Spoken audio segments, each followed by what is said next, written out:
This is Future Talk. Future Talk. Future Talk with Omnia Saleh and Hani Balkis. And we're live, ladies and gentlemen. Welcome back to Future Talk right here on Pulse 95. It is me, Hani Balkis, with Omnia Saleh, bringing you everything you need to know about what's happening in the tech world, in the UAE, and all around the world. Ladies and gentlemen, we have a serious warning that has been issued for millions of Apple iPhone users. Omnia, what do you think?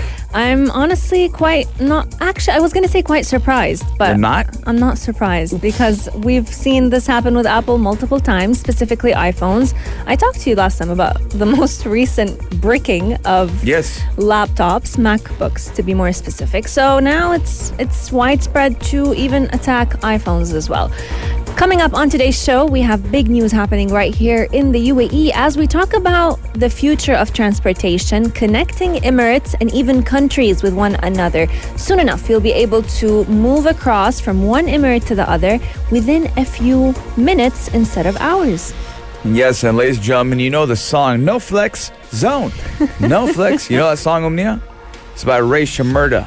Oh my God. Right? It's one of the iconic songs back in 2016, 2015. But ladies and gentlemen, the issue is, you know what's the issue? You can't stop flexing and you won't be able to stop using your phone. That's one thing I'm sure of. Yes, no flex zone. And now we're talking about the no phone zone, ladies and gentlemen, as a restaurant has trialed the no phone zone until December 30th, 2021. And customers that do agree to no phone zone will have 50% off of their bill. Would you do it? Yeah, that's easy. You would? Yeah, it's easy. Okay, that's nice. Flexing, a little bit hard because I'm always flexing. But no phones are easy. We want to hear your thoughts. Would you agree to this if you get 50% off of your restaurant bill? But coming up in the world of gadgets, Google is making headlines because they have recently launched a new smartwatch that is actually kind of competing with Apple on the market. How is that going to go for Google? And are you going to go ahead and purchase it? We have lots to discuss about that in just a few moments. Yes, and ladies and gentlemen, we will be talking about how scientists have developed a camera that's the size of a grain of salt. What could that mean? Spying to a whole new level. That's the number one thing you think about when it does come to small cameras. Ladies and gentlemen, we are taking a short break, but don't go just yet. It's Camila Cabello. Don't go yet. Daily digital news. Bits and bytes connect our world. Number 15 is just not Apple's lucky number. That's what I'm starting to realize as time goes on. What's wrong? Why are you so surprised? Because I was wondering where 15 came from, but now I realized iOS 15. Yes, indeed. Omnia's getting good with the wordplay. I like it. We're trying. Especially because the latest updates coming from Apple in general, whether it was for the Apple Watch, the iPhone, the MacBook, they've been filled with bugs. And that only gets me questioning, why is Apple releasing updates so fast? I get that they want to compete in the market, but we have always gotten used to Apple only launching premium quality products as well as updates. But if you are one of the victims who went ahead and updated very quickly to the iOS 15, I personally don't suggest that people update their phones quickly once Apple launches an update. But regardless, if you have, then you must have come across a lot of the bugs that have been criticized by many users for leaving a lot of hacks unpatched and introducing some severe and serious privacy concerns. Yes, now ladies and gentlemen, we're looking at these serious bugs, or millions of iPhones are at risk. And, we're looking at digging into multiple threads on Apple support communities, as well as the comments on a lot of big Apple fan pages. And they have discovered that connectivity issues are being reported in cars with the brand of these cars are Acura, Audi, BMW, Chevrolet, Ford, Honda, Hyundai, Lincoln, Mazda, Mercedes, Mitsubishi, Porsche, Toyota, and Volvo models. So basically a good 75% of all generic cars that everyone uses. Now, moreover, 3 are, very serious safety implications from this problem. And we're looking at these Bluetooth problems that they may affect, primarily after iPhone 12 and iPhone 13. but they also are spreading across numerous automotive brands as well. Mm-hmm. So it's not only the phones, but, you know, the Apple CarPlay in all of these automotive brands. Basically, so once you update your phone, you'll start to notice a lot of problems that happen whenever you connect your Bluetooth to the car. So there's a lot of issues when it comes to the hands-free system device in cars when connected, mostly with the iPhone 12 and iPhone 13 ranges, but you may even find it if you have an iPhone 11 or an iPhone 10. Now, a lot of users were complaining that they tend to use Bluetooth very consistently when they're in the car, and that's all for good reason, because it's the safest way to be on your phone while you're driving. And about, let's say, a couple of minutes into connecting the Bluetooth or with the Bluetooth to the car, their calls either drop, they can no longer hear the other person on the road, and it's very unsafe for them to have to, you're driving and you have to figure out what's going on with your Bluetooth. So this has been one of the issues that have been reported by a lot of users, and many people are waiting for Apple to resolve this. We will probably find the solution in the iOS 15.2 update, but the irony for iPhone 12 and iPhone 13 owners is that iOS 15.1 was actually launched to help fix call drops. So I'm not sure if you've seen, Hani, but a lot of people were reporting that when they were getting on calls on their iPhone 13 or iPhone 12, their calls were being dropped for absolutely no reason, even though the phone is brand new. So like, I'm having a conversation with you, boom, call failed. And Apple launched the new iOS to fix that issue, only to find it happening with the cars now. Yeah, well, I had that problem a lot as well when I first got my iPhone 12. 5G used to disconnect every 2 minutes. Yeah. And I couldn't really use 5G. I had to opt for having the option of only prioritizing 4G and turning off 5G because it would keep dropping 5G and I would be out of an internet connection. And as well, when I was calling people, I would get dropped if I was on 5G as well. So this does look like, but now it's been patched. That was back last year. But ladies and gentlemen, we are looking at, Apple facing some problems and bugs. Hopefully soon they will get it fixed, because I do love my Apple CarPlay. But you know what else I do love, Omnia? What do you love? Music. I'm talking about Giant by Rag & Bone Man. Daily digital news. Bits and bytes connect our world. All aboard the Polar Express. I was just going to say, guys. Have you ever watched that movie, Omnia? I have. But Polar Express. Before we went on air, Hani was so in the mood of basically driving a train. Choo choo. I need a soundbite of that if I can find one. But Omnia, Polar Express. It is a Christmas classic movie. Absolutely. Tom Hanks. 100%. It used to make me love hot chocolate. Oh my God. Right?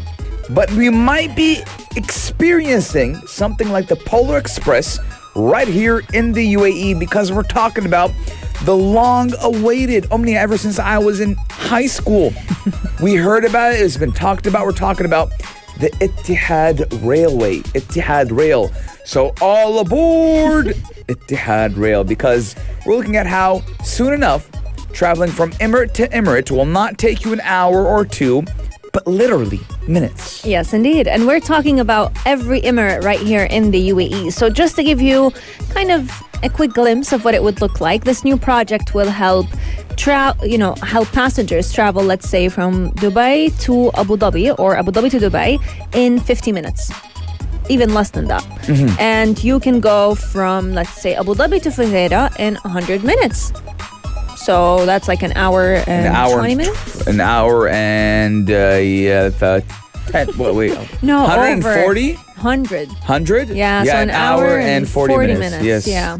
So this is going to be great for people who want to live in one emirate and work in the other. It's going to definitely help business grow a lot more and even help with agriculture. So this new project has been in the works for quite some time, but we are looking at it potentially carrying passengers between major cities by the year 2030, and that is according to the UAE government. This project is worth a lot of money. It's worth 200 billion dirhams, but it's definitely going to bring a lot more money to the economy because of how interconnected the Emirates are going to be. Yes, and just to put some things into perspective. We're talking about how Abu Dhabi to Fujairah right now in a car would take you 2 hours and 50 minutes. Wow. So we're looking at literally 50% time being deleted with an hour and 40 minutes, and you're saving an hour if you're going to go by train.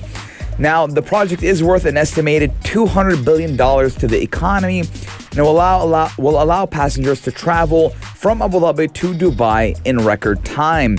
Now, Etihad Rail is the largest project to consolidate the strength of the union for the next 50 years, and it will connect 11 key cities and regions across the UAE. And Sheikh Mohammed bin Rashid Al Maktoum did announce this, who is the vice president and ruler of Dubai. And the project does come in also in line with the environmental policy of the UAE, and will reduce carbon emissions by 70 to 80%.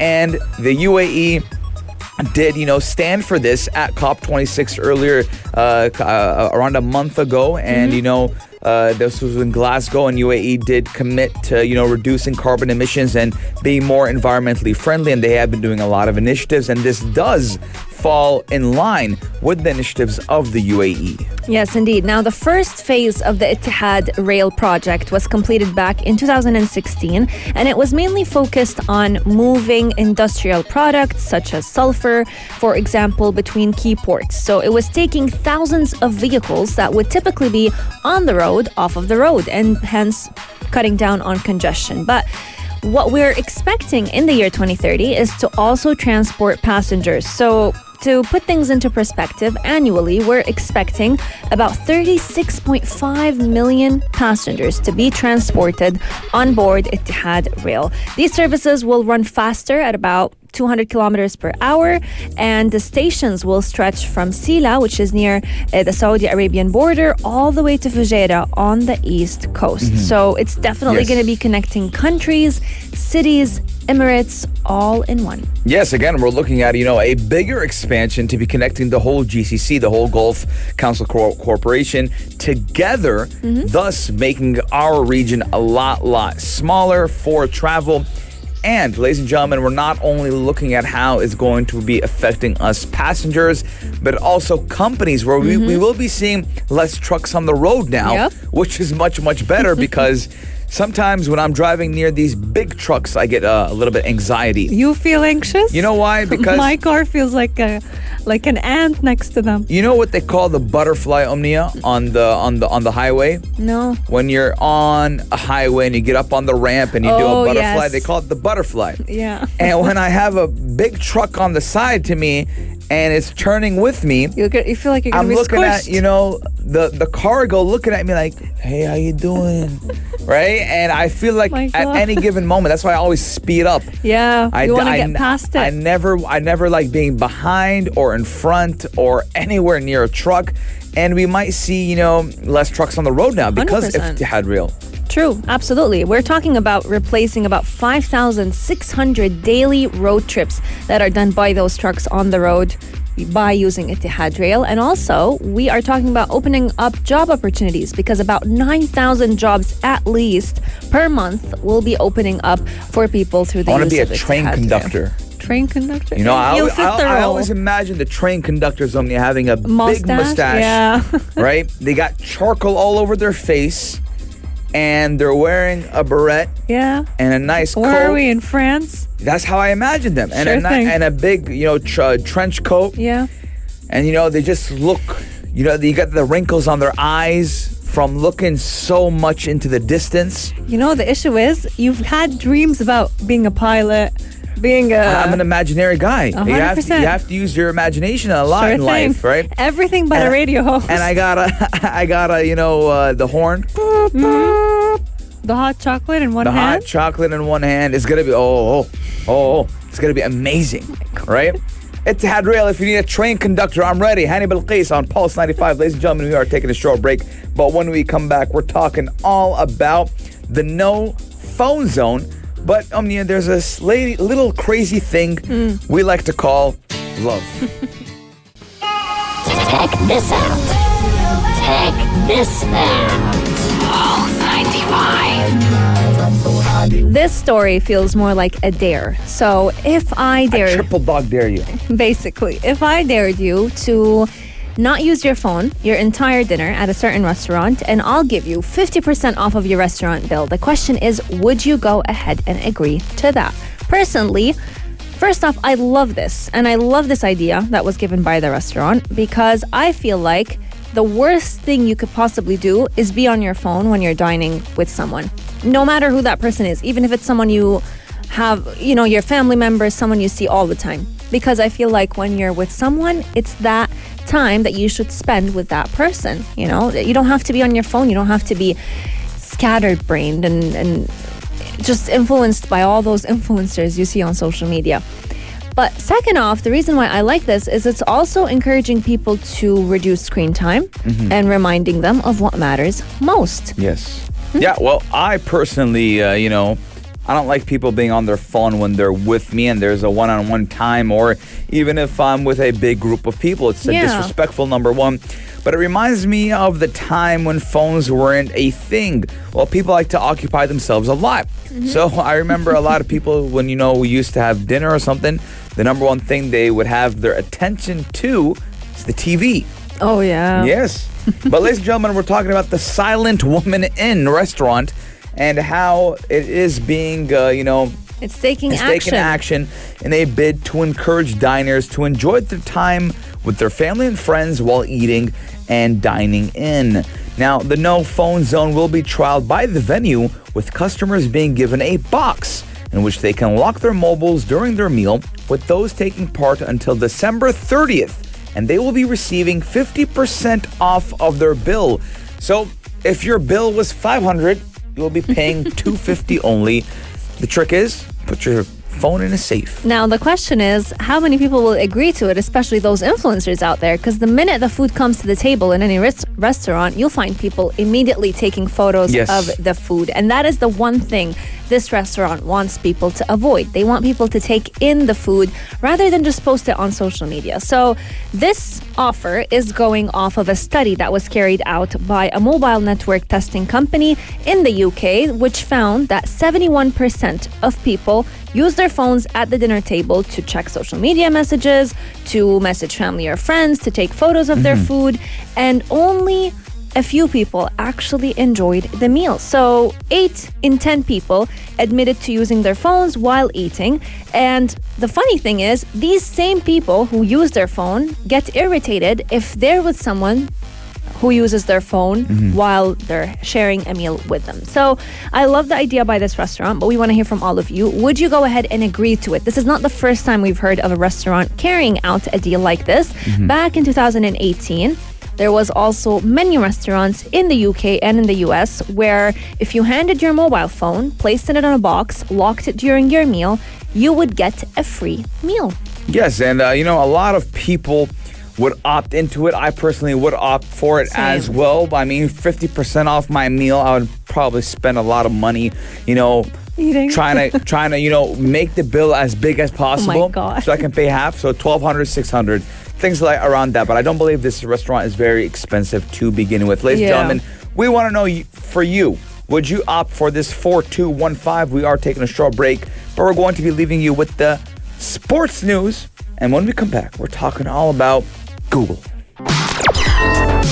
Gadget of the day. New tech you might want to play with. Pulse 95. Ladies and gentlemen, when we say the word smartwatch, what is the first thing that jumps into your mind or pops into your mind? For a lot of people, it would be the Apple Watch. But now, ladies and gentlemen, we're talking about the first real competitor to the Apple Watch, and it's Google's first smartwatch that is set for 2022. And it is in a bid to break Apple's chokehold on the market of smartwatches. Now, the device does have a heart rate monitor and a basic fitness tracker and is expected to be unveiled in spring of next year. Yes, indeed. Now, this device is codenamed Rohan, and it's being developed by Google's Pixel hardware unit in opposition to what many people would have thought that it would be manufactured by Fitbit. But this smartwatch in specific, Apple wants it, or Apple, I keep thinking of Apple Watches. Yeah, Google wants it to be completely independent to what people are used to when they think of Fitbits.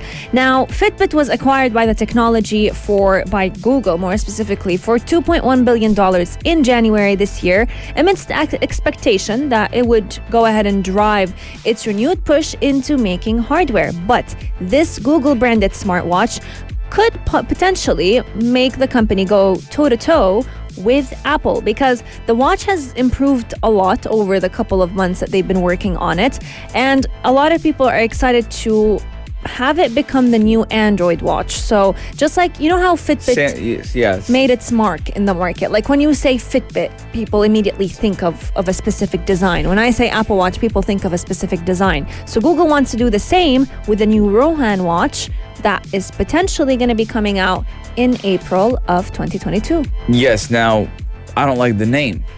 Well, See? neither do I. It's named after someone. Because, Omnia, you know, I laughed, I chuckled when we said the name, because there's actually a movie called Don't Mess with the Zohan, right? So it reminded me of Rohan.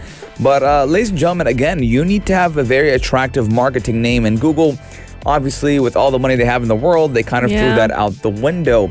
Now, Omnia, you did say with Fitbits, you imagine just a wristband. You don't imagine a watch, and it's fairly cheap. It does go for around 50 to 100 dirhams, and it does the job pretty good.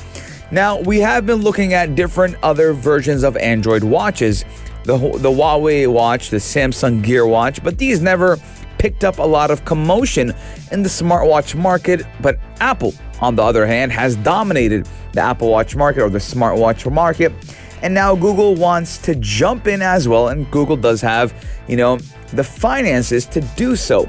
Now, this is not Google's first attempt at making its own smartwatch. A Google-branded wearable device was canceled at the last minute all the way back in 2016 after the company did decide to focus on a software, which we do know is called Wear OS, and, you know, they didn't rather integrate it into its own hardware. Now, any attempts by Google to take on Apple Watch would be a very hard wall to climb, given the head start the iPhone maker has and the market share it does command in the watch or the smartwatch segment. Now, statistically wise, we do look at Apple continuing its lead with its Watch OS platform, enjoying a big chunk of market share of 21.8%, and that is the third quarter of 2021. Omnia, do you believe that Apple Watch, Rohan, has a chance at dethroning the king? Just like you said, it would be a very hard wall to climb. Yes. It's going to be very difficult. But you know what is my favorite saying, Omnia? What? No king rules forever. Oh my God. I agree with you. I mean, Apple did kind of slow down, especially with the latest launch of the newest Apple Watch. There wasn't really much addition to it apart from adding a couple of workouts, improving the heart rate monitor and how accurate it is, but we didn't see any new features added to the table. Yet what Google has in mind is, in terms of design, they want the smartwatch to be similar to what the Samsung Gear watch and the Huawei watch look like, because people do enjoy this design. So it's similar in design, but it doesn't have the bezels.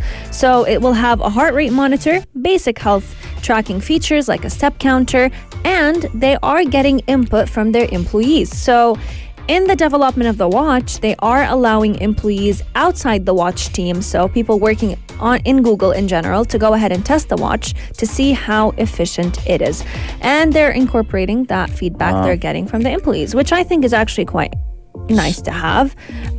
They're also coming out with their own bands, which is something Apple is also doing. So that's, I feel like, copying from Apple a bit.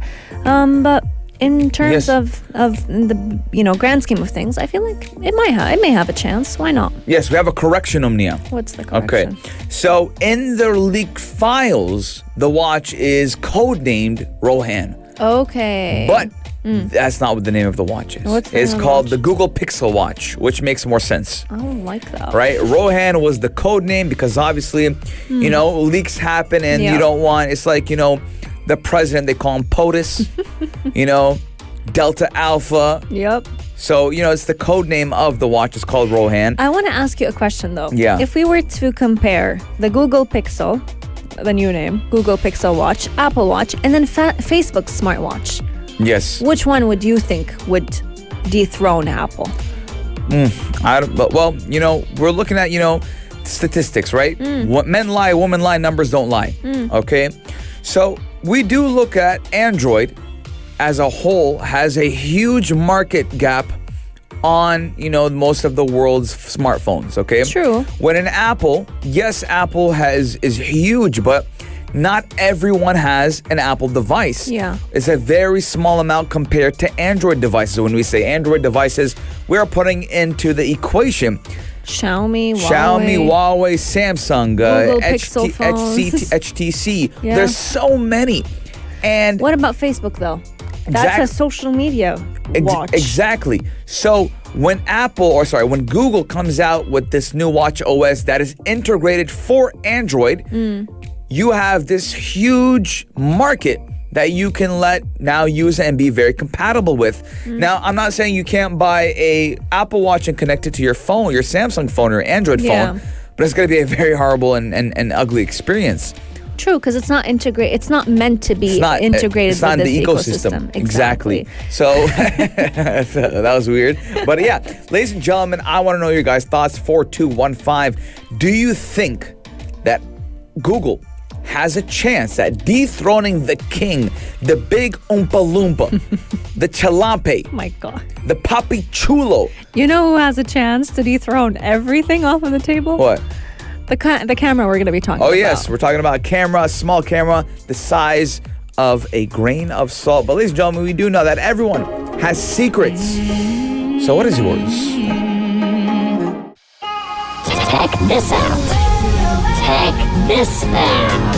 Pulse 95. Ladies and gentlemen, we're talking about cameras, right? But not your typical phone camera, not your DSLR camera, not your camera in a drone, not your camera Not anywhere. your Polaroid camera. Polaroid camera, none of that stuff. We're talking about cameras that are as small as a grain of salt that scientists have developed. It's a literal comparison. So it's not like we're saying, oh, it's as small as... No, it is literally as small as a grain of salt. It is so tiny that you kind of need a magnifying glass to be able to see how small that lens is. But it's tiny yet mighty because it can produce pictures that are 500,000 times bigger in size than your typical phone camera, DSLR camera, you name it.